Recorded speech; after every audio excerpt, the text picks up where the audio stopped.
Hello, Petia. Welcome to the Women Awaken podcast. I am so excited to be here with me today. Thank you. You're like the happy ending of my week. Like normally Aw. I work on Fridays, but I was so excited to talk to you today. So you're like the happy ending of Oh, my day and my week. thank you so much for being open to meeting with me on Fridays. Sometimes it's fun to do things on Fridays because you're like, it's the weekend almost. And it feels more relaxed. And sometimes I like recording on a Friday. Yeah. No, it's so funny, like I remember when I used to be in corporate, like I was literally living for a weekend, like couldn't like wait to shut the door. And once you own your own business, you're like, and especially when you're pregnant, I was like, I don't know what date it is. I don't know what date it is. I don't know what's happening. I Yeah. just know that usually like I cleared 3-4 days off. So yeah, it's amazing to just change it up, spice it up. Yeah, it really is. It really is. Once you shift into that more autonomous experience of you, not only do you get to set your own schedule, but this sort of leads into your work is when you become a business owner with a business that you truly believe in and love and are passionate about, you do it because you want to do it, but also your dream is coming to life. And that's more energizing than when, not to knock, because I worked for years in corporate and other jobs, and there is beauty there is love there, but it's not for everybody. And when you're a creative and you want to express yourself, it's incredible to take that leap. And, Petia, you are an abundance and light activation coach. So you help women to experience magnetism. And so to me, of course, I want to hear about your work. But when I read this phrase, abundance and light activation, I think of people truly allowing their unique light and expression and their unique gifts to come out, to express themselves fully, right? Absolutely. And I feel like we can overthink and overanalyze. Who did I came here to be? What is my purpose? And when we can really simplify it and get to the core, you came here to be yourself. That's what makes you really magnetic to the opportunities, to your partners, to your clients. Like you being you, it's what's going to truly resonate with your people and repel people who are not your people. And that's how it, Mhm. I feel, meant to work. Because in the Yes. past, I lost myself so much with me. I didn't know who I am. I was people pleasing. I would just Mhm. lose myself in a job, in the relationships. And then I was surprised they were treating me the way they were treating me because I didn't know who I am. So when we can come back and truly activate that light within us, the abundance comes. Absolutely. Well, because we're being authentic. I often use the example, Petia, of being a lighthouse. And so many of us, I imagine the women that come to see you, we hide our light, not a light, right? Not like the light of, putting forth other ideas, but our unique light. When we hide it, we cannot be found, just like a lighthouse. If a lighthouse doesn't turn his light on, no one's going to find it. And everybody is their own unique lighthouse that is meant to attract certain things in this lifetime, meant to be drawn towards certain things, meant to offer a certain light.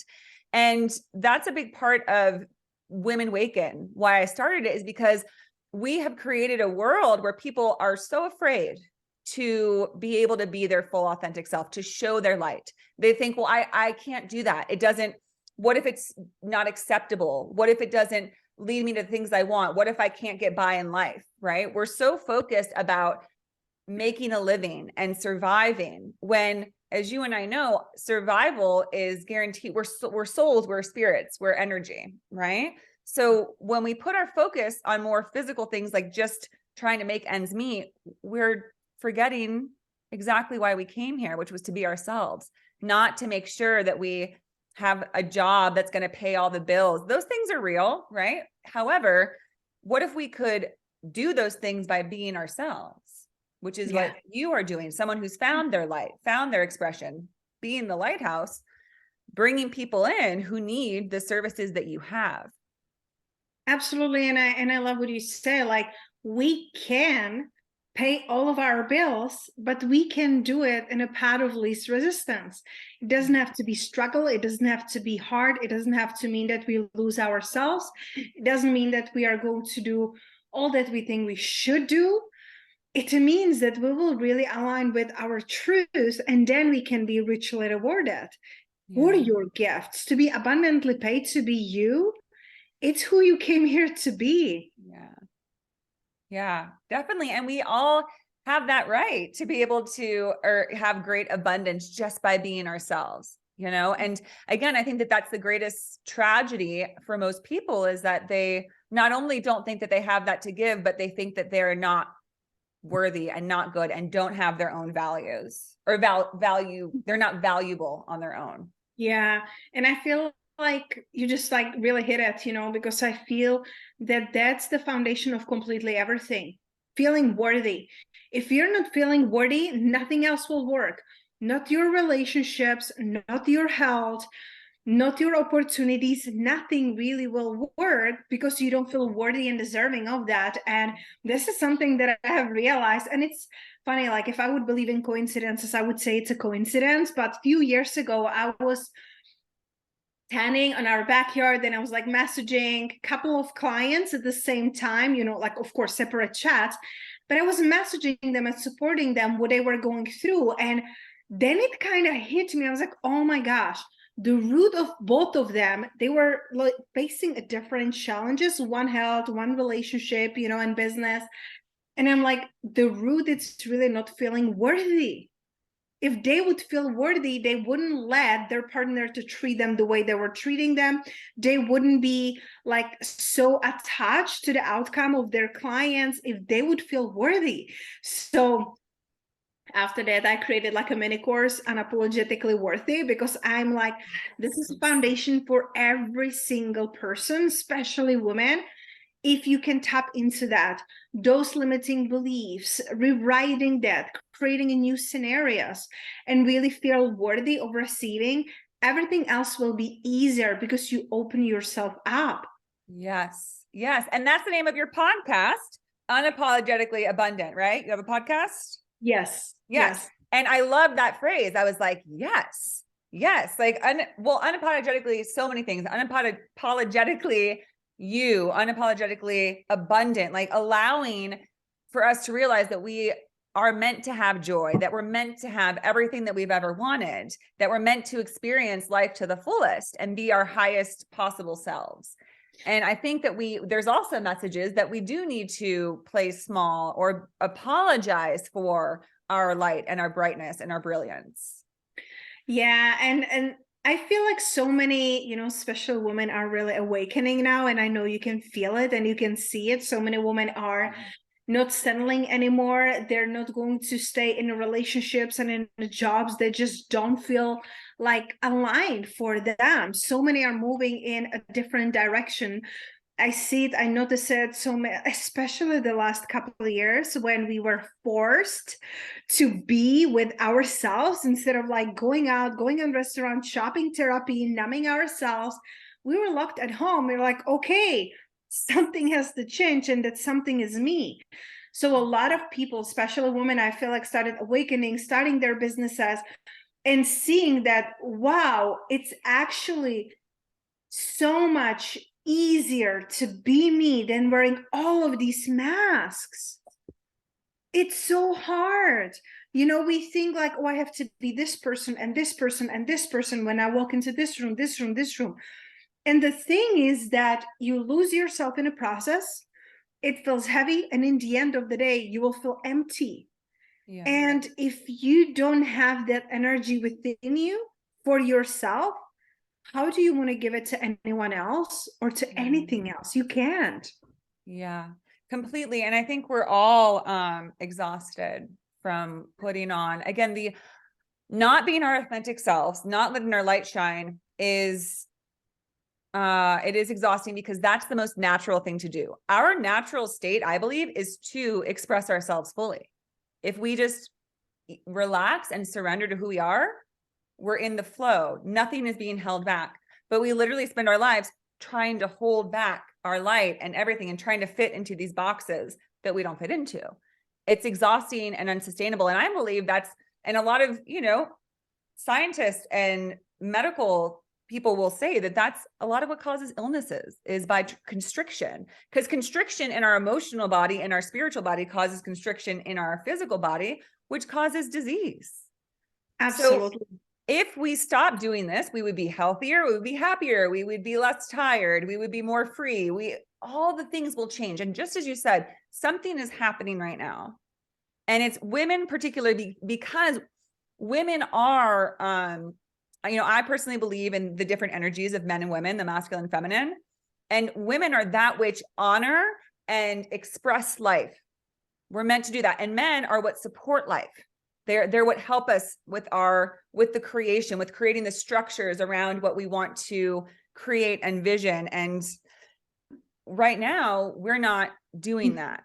We're not both operating at our highest level where it's just pure joy and expression. It's suffering. It's holding back. It's being constricted. It's being blocked. Right? Yeah.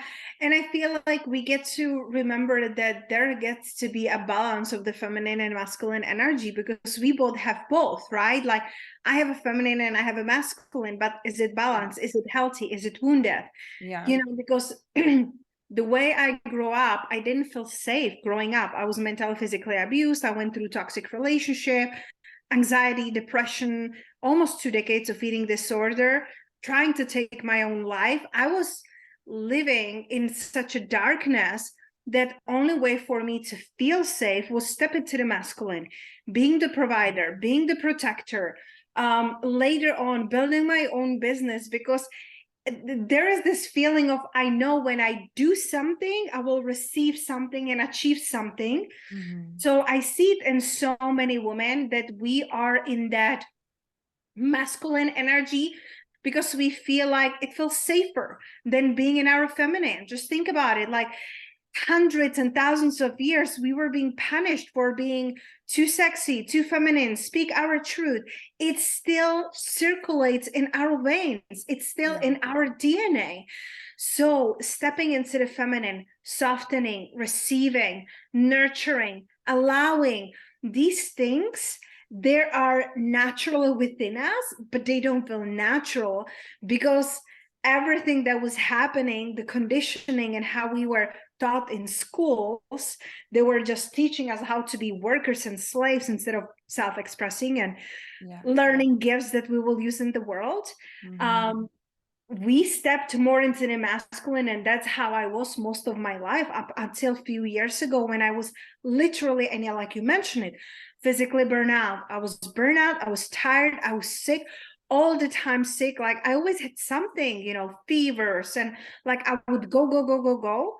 I would like accomplish amazing things, and then I would completely shut off. My body would like stop me. It's like, you're not pushing me anymore. So I had to reevaluate. I had to pause. I had to get slaps in the face from the universe, to say like, hey, you gotta pause. You're not listening to me. I'll make you listen.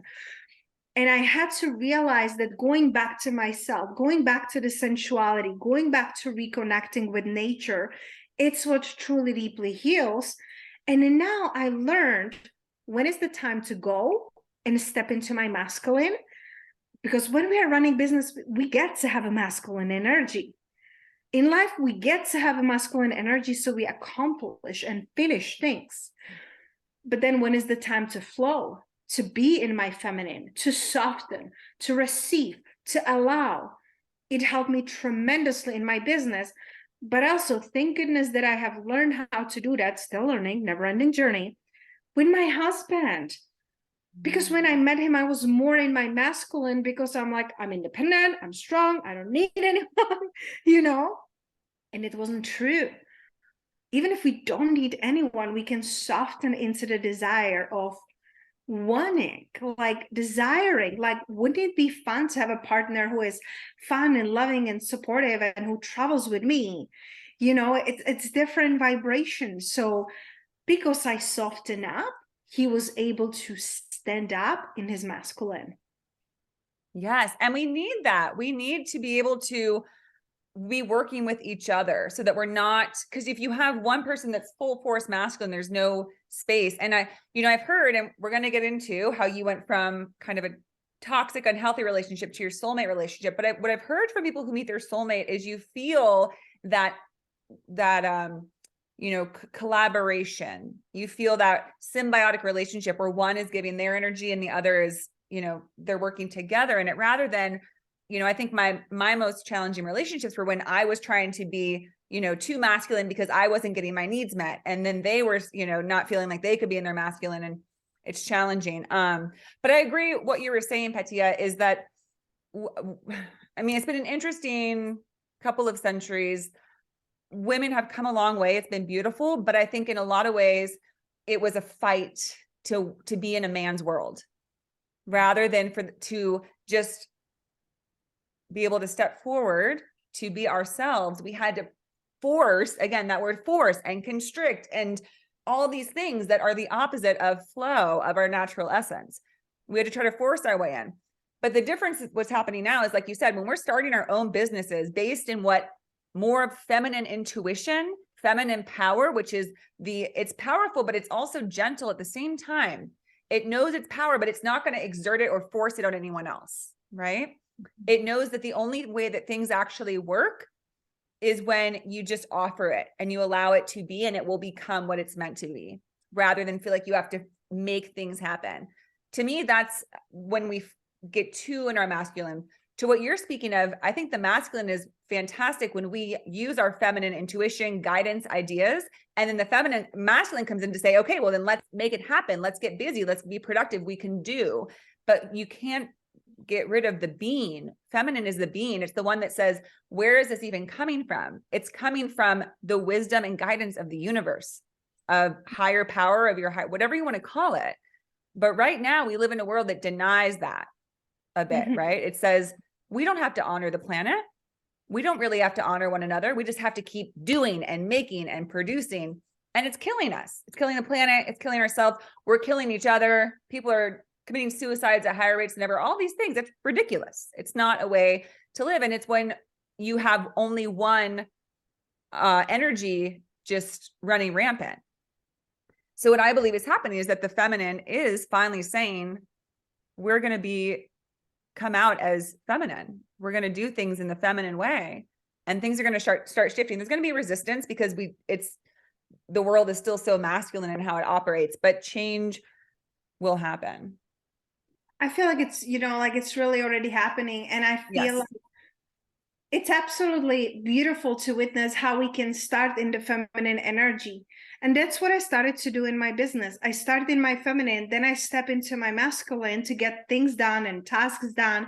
Mm-hmm. But I end my day in the feminine, because in the past, even when I learned to invite the feminine and be in it, it was like bits and pieces, allowing her, like, okay, you can come out for a little bit, but not wait too long. We gotta get stuff done. But now I start in my feminine, and then I step in my masculine, get things done. And then I go back into my feminine, into allowing, into receiving. And it's that place of knowingness and surrender and intuition that magic really happens. So for me, that really works amazingly these days. Yes.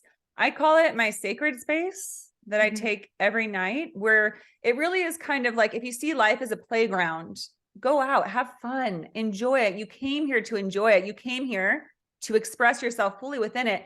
But at the end of the day, honor what's real. The world itself is not real. It's a game. It's for fun. What's real is your connection, again, with the bigger source, with life. And if you don't connect with that, then you forget the meaning. You forget the purpose behind it. We're not here just to make money, or just to be successful, or just to achieve. That's a great thing to do when we work collaboratively and joyfully, and when we're fully expressing ourselves. But that time at the end of the day to go back to what's true is what's going to keep you aligned, in alignment, right? And then that's what keeps us healthiest, because we keep staying true. Because it can be easy to lose our authentic self, right? To lose our own unique expression, our magnetism, if we start deviating too far into what I would call ego or fear. We want to stay aligned with love and truth. So Petia, could you tell us a bit, speaking of that, I think what we just spoke of could apply to every sector of life: your work, your relationship with yourself, your romantic relationships, and beyond. When we have partners that aren't based in that truth and love, it becomes toxic and unhealthy. Can you share about how you started in that place and were able to find your soul partner? Yeah, I love that journey, and I love it because I can now look back, right? Like Steve Jobs says, you cannot connect the dots looking forward, but looking backwards. And now I can see clearly what was happening, through my healing.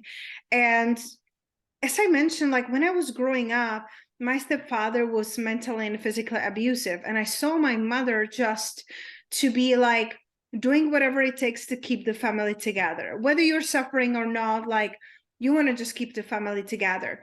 So the woman that I saw around me, like my mom, my grandma, my aunts, they would just lose themselves in the relationship. They would not pursue, forget it, like pursue any passions or desires, like forget it, that's not happening. Like, you're there for the family, you're there for others. So that just let me think that that's how it's supposed to be.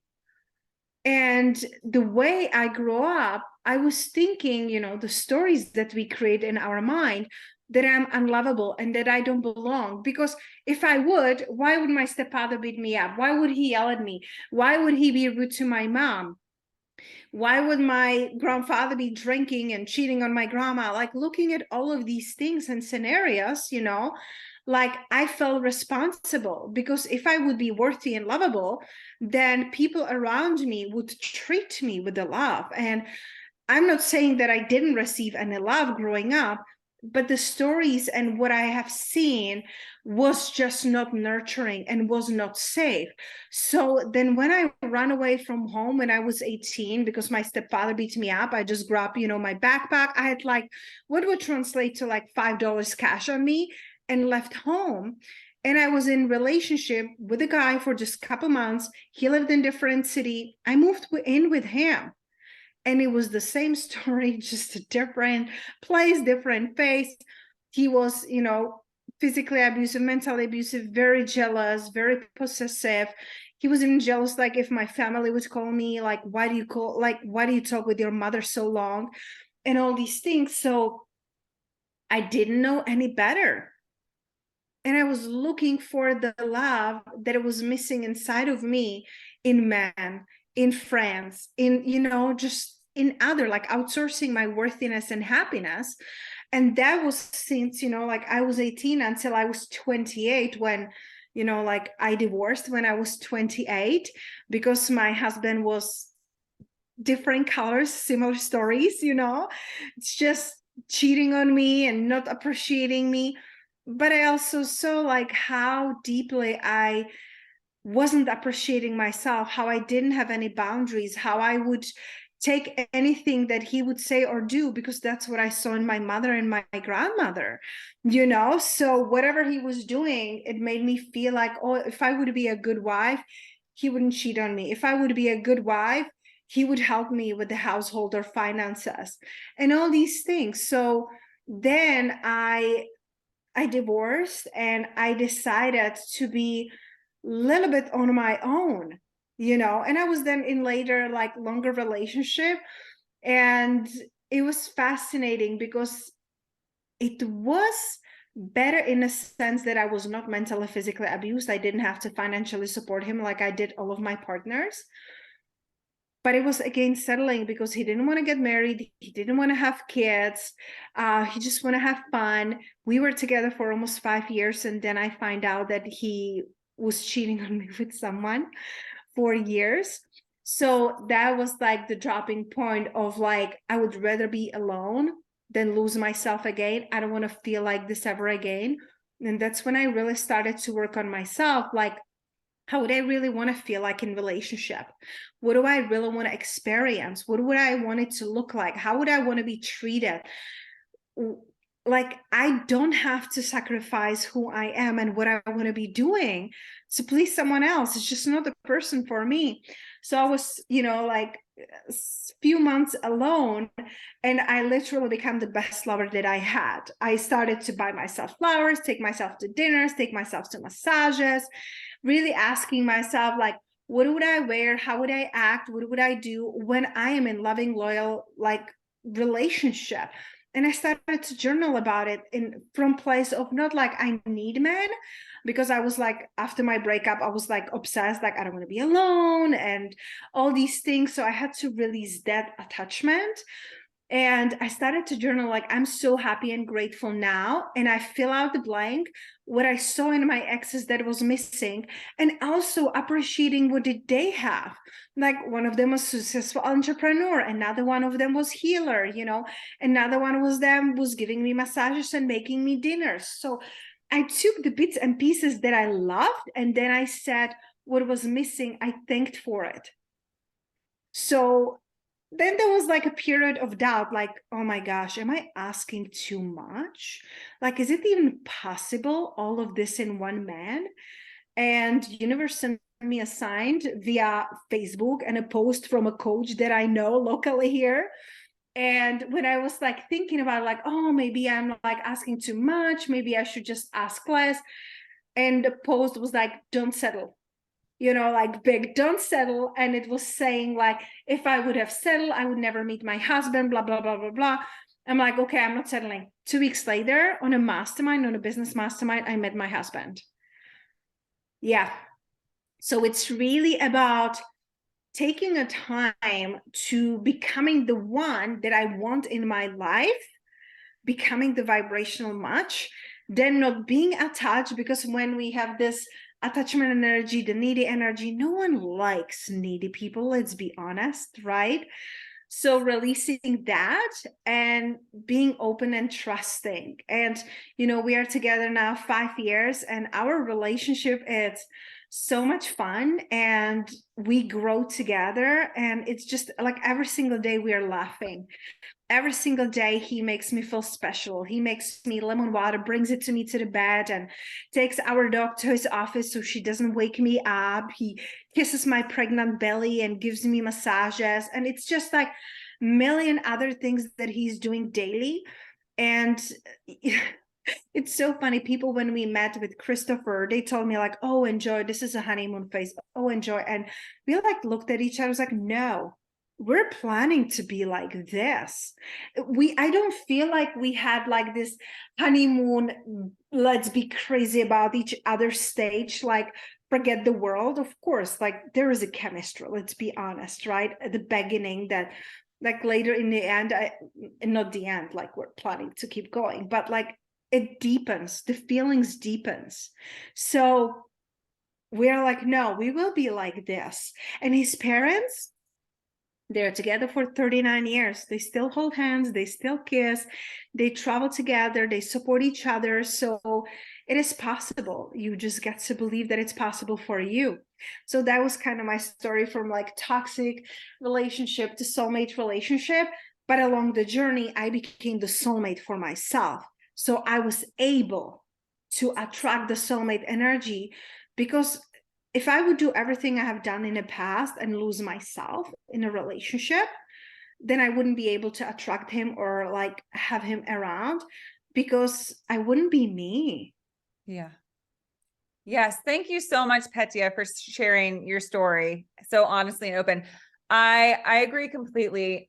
It is possible. It is, everybody deserves that and nothing less, because it exists. I'll admit, I'm still on my journey to find my person. And sometimes I'm like, maybe I just won't ever get that. When I hear people saying exactly what you're saying, he wakes up every morning to bring me, my favorite drink, and he makes sure to bring me special things, or to do this for me, or act like this. And it's like, I've never experienced that.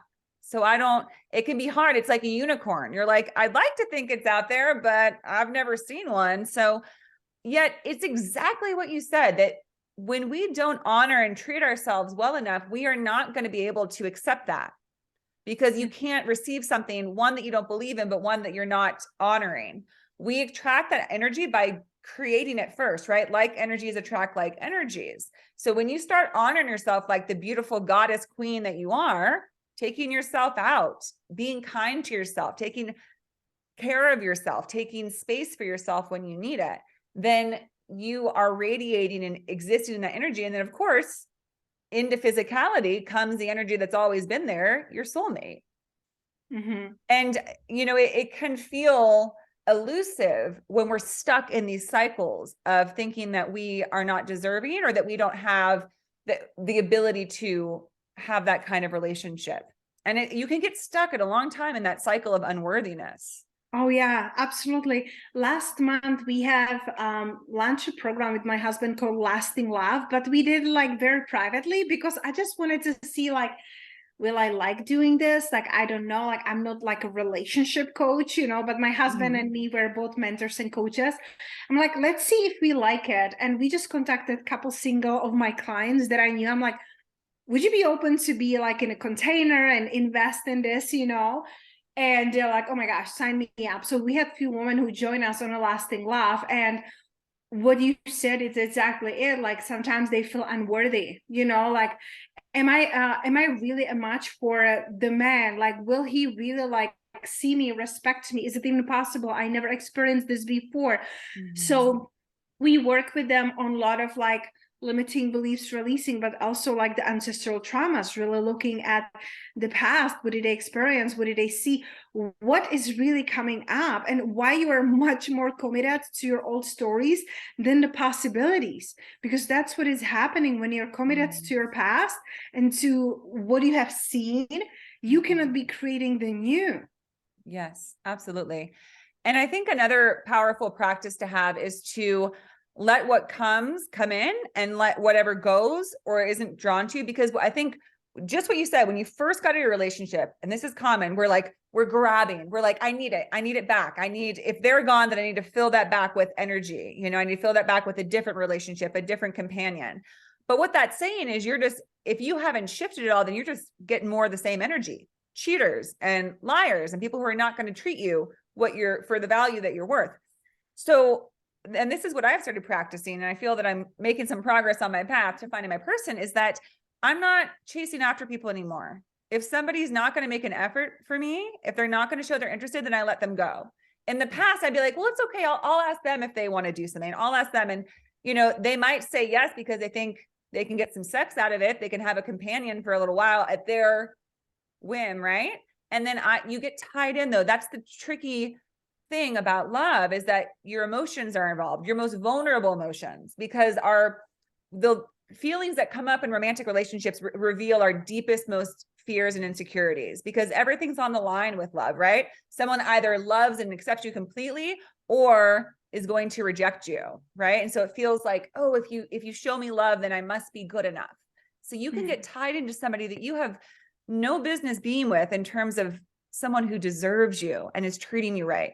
So you have to make that choice to say, I will not take the bait. I will not make an effort for somebody who has no interest in me fully, because then you miss out on what you have. And you miss out on the truth that it's truly for you, because I feel like, like you said, there is a power bigger than ourselves. Whether you believe God, source, universe, it doesn't matter what name you want to give it. There is power bigger than we are. So if universe, in my case, I would say universe brings you a person and you're like, well, this is not bad. Like this one, it's not cheating. This one has a job. This one, it's not drinking. You're like, it's good enough. Yeah, it's not that. Oh my gosh. When women say it's not that bad, I'm like, why? Like, why would you say like, it's not that bad? Like, when you say, okay, it's not that bad, so the universe, it's like, okay, let's give her more of this. Let's give her more of this. But when you say, thank you so much, this was such a great experience, and what I truly desire is, so you meet people, you have experiences. And like I said, I use them. I didn't say that all of my exes are terrible and wrong and whatever. With most of them, I'm still in touch, just because we weren't matched or because they did something that I would not ever allow now at this point in my life. There were things that they taught me and gave me and enriched my life with. I focus on that. Hence abundance coach, right? I'm focusing on the abundance, rather what was missing. And when was something that I desire more of, I say that. And I stated it so clearly, like my partner has to be loyal and faithful and loving and for family and healthy and entrepreneurial. And I knew what is important to me. I could not imagine to be with someone who is 9 to 5. I can, or someone who is put career first, because I want someone who will be with me and present to family. And I don't need a nanny, in my man. And I wanted someone who has the same values. So you have to know what your values first are. And then when you meet your partner, you just gotta see, do they align? My long-term goals, my short-term goals, if they don't align, thank them and walk away. They're not going to change. I try to change men, it never works. It never You works. know, so Yeah. honor yourself and them enough to say thank you and something else, something Yes. even better. Something even better always comes. I promise. You become better, you attract better. Yeah. And because you're continuing, I've heard that, you know, the universe is like a Xerox machine. And if you make it very clear what you're trying to create, it'll literally just create a copy of what you're thinking. But if you're not consistent and you're like, I want a man who is loyal and loving and truthful and noble and an entrepreneur, blah, blah, blah, but then, you know, Mr.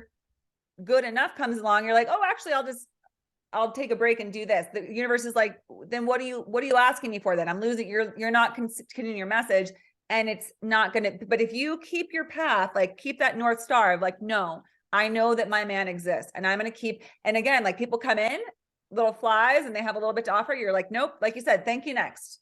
Nope, no thank you next. Honor yourself enough to not go for breadcrumbs. You know, I heard recently that, you know, women will be with men who don't offer enough because we're starving. We'll take breadcrumbs because we're starving, because the dynamic of dating and all of that has changed a lot. And I think that a lot of times men will, and I'm not trying to men bash, but I think that people in general will do the least amount possible to just have a good enough partnership. But if you hold out, you can truly meet. And I also think there's something to say for meeting your soulmate, where if two energies are meant to unite, they will do so, but not if you don't keep following your true north, your true soul's path. That's where soulmates meet, is on the soul's path. If you've veered off and gone into the path of ego, where you're like, well, this one's nice enough and they sometimes make me feel pretty good, you've kind of detoured and you have to wait till the next lifetime. But you're an inspiration. Anybody who's met their soulmate in this lifetime is such an inspiration and encouragement, because it's rough out there, as you remember. Thank you. I do remember. And I also feel like our energy, it's louder than anything else. And when we work on our beliefs, you can believe it's rough. Like at the beginning, I believe like all men cheating, men are not loyal, men don't care, men will leave you, men cannot take strong, independent woman. And that's what I was getting with me, you know. But then when I'm like, it's impossible that there is 8 billion people and there is not one freaking person who aligns with my core values. I don't need 100 men. I want one. So why not? Yeah. And that's the other kind of mantra I have, is when, if somebody, you know, shows interest, but then they're, you know, then they're indifferent and they're not consistent. And it's like, that's not my man, because my man is going to be so excited to meet me and so excited to be with me that he's not. And you just have to remember that it's not, you don't have to win over every single man, just that one man. So keep your focus on that. Let men go. Again, the ones that don't treat you right. What also holds us back is when we take it personal. I know I've spent a lot of time on that, where I'm like, why didn't they like me? Like they were pretty shitty and kind of mean and not very good people, but why didn't they want me? You know? And Yeah. it's ridiculous. So thank you so much for inspiring us. To close, Petia, could you share, you help women unlock their divine feminine and their abundant mindset. Do you have a few tips for women on how they can get that started? How can they truly unlock this feminine, this true feminine divineness, and how can they begin to have a more abundant mindset? I love that question. And I really feel that it starts with sensuality, owning your sensuality, owning your femininity, like rising in the morning and really making sure that you're treating yourself as the queen and goddess that you are. Because the way you treat yourself, you're teaching other people how to treat you. So I wake up in the morning and I, you know, and listen, it can be 5 minutes, it can be 2 hours. It really doesn't matter, you know, because sometimes people are like, oh, you don't get it. Like, you know, I still got to go to work and I have like such a busy life. That's okay. Because all it takes, it's really acknowledgement. When you open up your eyes, You just connect with your breath, connect with your body, honor yourself, use some essential oils, take a shower, connect with the different elements, open up the window, connect with the plants you have indoor or outdoor. It's really in bringing the sensuality and awakening the feminine for her to feel safe and expressed. And I love like taking baths or showers in the morning. And then I use oils, on like natural oils, you know, on my body. So I feel like I can soften. So that is for like awakening the feminine, for her to feel safe, to feel heard, to feel seen, and allowing her to come through, whether you want to dance, whether you want to sing, whether you want to take a shower, whether you want to just breathe and connect with your sensations. It's all about even like slow eating. Like you make yourself breakfast and you swallow it in 5 seconds. Savor it. Savor it, even if you get to wake up 5 minutes earlier. So that is for the feminine. And for the abundance, I feel like we truly get to start honoring what is without complaining. And I don't say like, oh, you gotta like settle what is, but you get to celebrate what is, because it is a stepping stone to the next thing, and you cannot complain your way into the richness of your life. The holistic abundance, it's abundant relationships, abundance of health, abundance of time and freedom, and then money, it's cherry on the top. It comes because you're celebrating the abundance in your life. There is something good. Can you walk? Can you talk? Can you take care of yourself? Can you eat? Like I have a client who she's working through autoimmune disease. She cannot even swallow. She cannot eat anything. It's painful for her. We take so many things for granted. So start celebrating the abundance that you already have. And then you can just introduce like, hey, wouldn't it be nice? Wouldn't it be nice to have even better car? Wouldn't it be nice to live in a safer environment? Like if you don't like where you're living, right? Wouldn't it be nice to have a man who like tackles me at night? Wouldn't it be nice to have better clothes that feels aligned with what I'm feeling? But it's not like, oh man, like this really sucks, you know, and then what do you think you will get out of that energy? Nobody's attracted to that energy.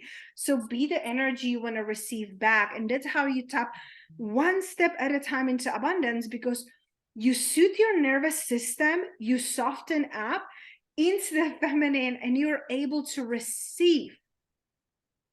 Otherwise, you can't. If you're hard and hustling and you know, just like trying to make things happen, like you were saying, forcing, it's not sustainable, and it won't stay. Yes, absolutely. Thank you. So I was taking notes this whole time because Yeah. I thought of like 6 different episodes I want to do based on what you were saying. So thank you so much, Petia. Those are fantastic tips and mindsets to have, and awareness. It comes down to, because again, feminine, a big part of the feminine is slowing down and being aware, having mindfulness, right? And It being able to, absolutely is. It absolutely is. And it's about the allowing and being present and slowing down. And sometimes we just can't see it because we are so used to just, oh, this is normal. I'm just doing this, right? Mhm. And, you know, I'm not sure when you're going to be launching this, but before our baby girl comes in the end of August, I also created abundance activation calls. They're 30 minutes calls when I help you to see what are your blind spots, where you're really stuck, how can you bring in more abundance in your life. And for me, it doesn't matter if you want to call in the one, if you want to call in more clients, like whatever abundance you want in your life.